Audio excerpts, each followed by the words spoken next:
लोग नए हो तो सब्सक्राइब करो, वो जो लाल वाला बटन है उसके साथ स्कैम करो या फिर महफिल जमाओ, मुझे नहीं पता, बस क्लिक हो जाना चाहिए। अब मैं भी जा रहा हूं। मुझे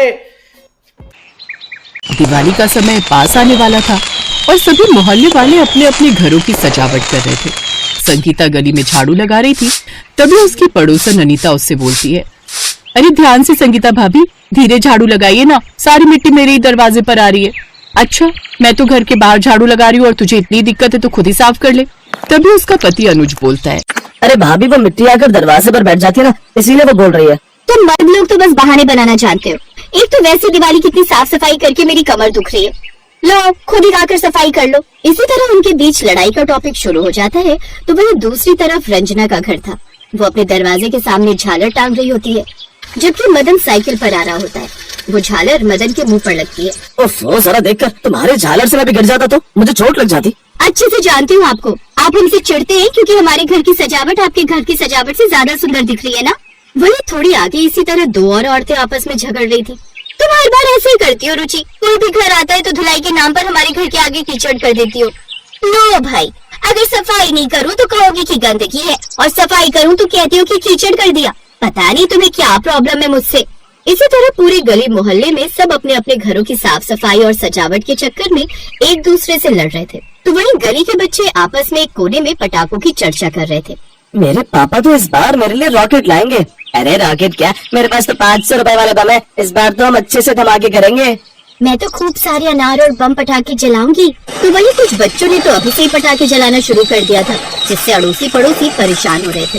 उफ़ अनुज भैया, ये बताओ आपको परेशानी क्या है? आप बात बात पर क्यों मुझे ही ताने सुनाते रहते हो? पहले तो मेरे को ही ताने सुनाते हो और अब मेरे बच्चों के भी पीछे पड़ गए। देखो तो क्या किया बच्चों ने, यहाँ पर पटाखे जलाकर गंदगी कर दी है, जिससे हमारे घरों के सामने कितने पटाखों का कूड़ा हो गया और कुछ तो घर के अंदर भी चला गया। उफ, मेरा ही बच्चा कमीना है जो मेरे बिल्कुल नहीं सुनता। चलो बंदर। इस तरह लड़ते झगड़ते दिवाली का दिन भी आ जाता है और इस दिन मोहल्ले में गुस्से की जगह मिठास की बोली सुनाई देती है। ये लो अनीता भाभी, आपके लिए मैं ये खास रसगुल्ले लेकर आई हूँ, आपको पसंद है ना? अरे संगीता, इतनी सारी मिठाई, मुझे तो लगा था सुबह की झगड़े की वजह से तुम गुस्सा हो, लेकिन तुम्हारे चेहरे से और मुंह से तो इस वक्त मिठास ही निकल रही है। अरे भाभी, आपको तो पता है आस पड़ोस में तो ये सब चलता ही रहता है, लेकिन तीज त्योहार पर तो प्यार और प्रेम से ही रहना चाहिए। उधर रंजना भी मदन के लिए मिठाई लेकर जाती है। लो भाई जी, आप और भाभी मिलकर खाइएगा, आपके लिए आपकी पसंद की बर्फी लाई हूँ। शुक्रिया भाभी, वैसे वो सुबह वाले झगड़े को मन पर मत लेना, वो तो बस ऐसे ही। अरे नहीं नहीं, ये सब तो चलता ही रहता है, लेकिन आप भी तो सबसे पहले मेरे लिए मिठाई लेकर आते हैं, सब लड़ाई झगड़े भूलकर। और वैसे भी आज तो त्योहार का दिन है, इसलिए आज तो मैं बिल्कुल नहीं झगड़ना चाहती हूँ। वैसे भी आप मेरे सबसे फेवरेट पड़ोसी हो। इसी तरह रेनू भी महेश को मिठाई देने जाती है। ऐसे रुचि और सुनीता भी एक दूसरे के घर मिठाई देती हैं। त्योहार से पहले जहाँ सभी लोग आपस में लड़ रहे थे, वो सभी त्योहार पर एक दूसरे के साथ खूब प्यार से पेश आते हैं। फिर त्योहार खत्म होते ही अगले दिन फिर से उनमें सफाई को लेकर लड़ाई झगड़ा खत्म हो जाता है। लो संगीता भाभी, त्योहार खत्म हुआ नहीं कि फिर से तुमने कूड़ा मेरे घर के सामने करना शुरू कर दिया। रोज की तरह तुम्हारे ये ड्रामे फिर से शुरू हो गए। देख, मैं जानबूझकर तेरे उधर नहीं कर रही हूँ, ये तेरे उधर का कूड़ा है तो खुद साफ कर ले। वैसे भी रात भर तेरे बच्चों ने खूब हुड़दंग मचाए है। हाँ हाँ, जैसे तुम्हारे बच्चे तो घर के अंदर घुसे हुए थे ना, वो भी उनके साथ बाहर ही थे। इसी तरह ये खट्टी मीठी नोकझोंक फिर उस नटखट मोहल्ले में शुरू हो जाती है।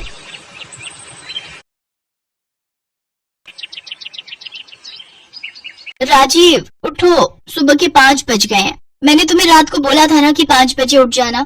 पूनम, अभी 5 ही तो बजे हैं, इतनी जल्दी अभी से क्यों उठा रही हो? सोने दो ना थोड़ी देर। राजीव, मैंने तुम्हें बोला था बालकनी और छत की धुलाई करनी है। टंकी का पानी आ गया है, अभी प्रेशर तेज होगा, तुम पाइप लगाकर सारी बालकनी और छत को धो लो। पूनम, अभी थोड़ी देर बाद धो लूंगा ना, पानी 9 बजे तक आता है। राजीव, मुझे वॉशिंग मशीन भी लगानी है, कपड़े पड़े हुए हैं बहुत सारे धोने वाले। मैं सोच रही हूँ तुम धुलाई कर लोगे तो मैं एक तरफ वॉशिंग मशीन लगा लूंगी। ये दोनों काम निपटा कर उसके बाद हम बाकी की दिवाली की सफाई शुरू करेंगे। तुम बिल्कुल नहीं समझते हो, मुझे दोबारा ना आना पड़े उठाने के लिए। मैं मशीन में पानी भरने जा रही हूँ, तुम उठकर बाहर आ जाओ। दिवाली की सफाई? पूनम तो अब अच्छे से मेरी सारी छुट्टियाँ दिवाली की सफाई में ही निकलवा देगी। पूनम कुछ दिनों से रोजाना सुबह जल्दी उठकर ही पूरे घर की सफाई कर रही थी। उसे बस यही था कि दिवाली पर घर का कोई कोना गंदा न रह जाए। इसके लिए वो राजेश को भी पूरी तरह से काम पर लगा चुकी थी। राजीव, पंखे का वो कोना, हाँ वहाँ से भी साफ करो, वहाँ से काला हो रहा है। कर तो दिया पूनम, इतना साफ कर दिया कि कोई अपना मुंह देख ले इसमें। अब नीचे आ जाऊं? हाँ आ जाओ, अब मैं रसोई साफ करने के काम पर लग रही हूँ। एक काम करो, तुम आज नाश्ता बाजार से ले आओ। बच्चों की छुट्टी है, बच्चे उठने वाले होंगे और उठते से ही नाश्ता मांगेंगे। रसोई पूरी तरह से फैली हुई है, मुझे एक एक डिब्बा एक एक बर्तन पोंछ कर लगाने हैं। पूनम, कल रात भी बच्चों ने बाजार का खाना खाया है। तुमने कहा कि कमरों की अलमारियां समेट रही हो, आज तुम रसोई में लग रही हो, आज फिर तुम नाश्ता कह रही हो कि बाजार का ले आऊं? तो और क्या करूं, दिवाली की सफाई है जरूरी। एक दो दिन खाना बाजार से आ भी गया तो क्या ही हो जाएगा। वैसे भी हम कौन सा बाजार का खाना खाते हैं, हर समय तो रसोई में लगी रहती हूँ। जाओ अब तुम नाश्ता ले आओ, मैं रसोई साफ कर लूं। राजीव बाजार से नाश्ता लेने के लिए चला जाता है और पूनम रसोई की सफाई में लग जाती है। मम्मी, मौसी का फोन आ रहा है। हेलो, हाँ बोल सुरीली। क्या हुआ जीजी, बहुत जल्दी में फोन पर बात कर रही हो? अरे दिवाली की सफाई कर रही हूँ, रसोई में थी। सुन, थोड़ी देर में फोन करूंगी। पूनम काम में लगी रहती है। राजीव बाजार से नाश्ता ले आया था, वो लोग नाश्ता कर लेते हैं। पूनम ने अभी तक नाश्ता नहीं किया था, तभी उसकी कामवाली का फोन आ जाता है। अरे सरला, तू कहाँ रह गई? कितनी देर से तेरा इंतजार कर रही हूँ। बर्तन पड़े हैं और बाकी और भी दिवाली के काम करवाने थे तेरे से। तू आई क्यों नहीं? तुझे मैंने बोला था ना 7 बजे आ जाना, 11 बज रहे हैं। क्या कहा? आज तू काम पर नहीं आएगी? ये तो तेरी बहुत गलत बात है। दिवाली की सफाइयों के बीच में तू गायब हो जाती है। मुझे सब पता है तेरी चालाकी। तूने दिवाली का कोई बड़ा काम पकड़ लिया होगा। हाँ ठीक है, कल 7 बजे आ जाना। पूनम, तुम्हारा भटूरा ठंडा हो रहा है, खा लो, बाद में काम कर लेना। अभी खा लूंगी, रख दो। कोई नहीं, गर्म कर लूंगी माइक्रोवेव में, रसोई निपट चुकी है। पर काम वाली छुट्टी पर है इसलिए बर्तन कर रही हूँ।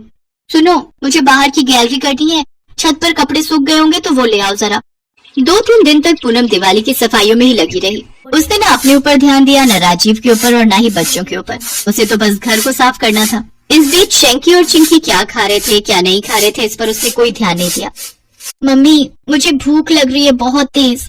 दिख नहीं रहा, अभी सारे घर के जाले उतार रही हूँ। एक काम करो, फ्रिज में ब्रेड जैम रखा है, वो खा लो। राजीव को भी अपने काम आज ही याद आएंगे। छुट्टियों में भी चैन नहीं है कि कम से कम मिलकर दिवाली की सफाई करवा लेते। पता है आज धनतेरस है, सारे घर के पर्दे बदलने हैं, सोफे के कवर बिछाने, कितने सारे काम हैं। मम्मी, मेरे पेट में बहुत दर्द हो रहा है और पॉटी भी पतली पतली आ रही है। कोई बात नहीं, थोड़ा पेट साफ हो जाता है। आने दे, पतली आ रही है तो। अभी मैं जाले उतार रही हूँ, परेशान मत कर। शंकी कमरे में जाकर लेट जाता है। पूनम घर के कामों में लगी रहती है। राजीव उस दिन घर पर था नहीं। थोड़ी देर बाद शंकी की तबीयत ज्यादा खराब हो जाती है। उसके लूज मोशन बढ़ जाते हैं जो रुकने का नाम ही नहीं ले रहे थे। मम्मी, मेरे को बार बार टॉयलेट आ रही है, मैं परेशान हो रहा हूँ, नहीं रुका जा रहा। ओहो, अब क्या करूँ, इसकी तो तबीयत बहुत खराब हो गई।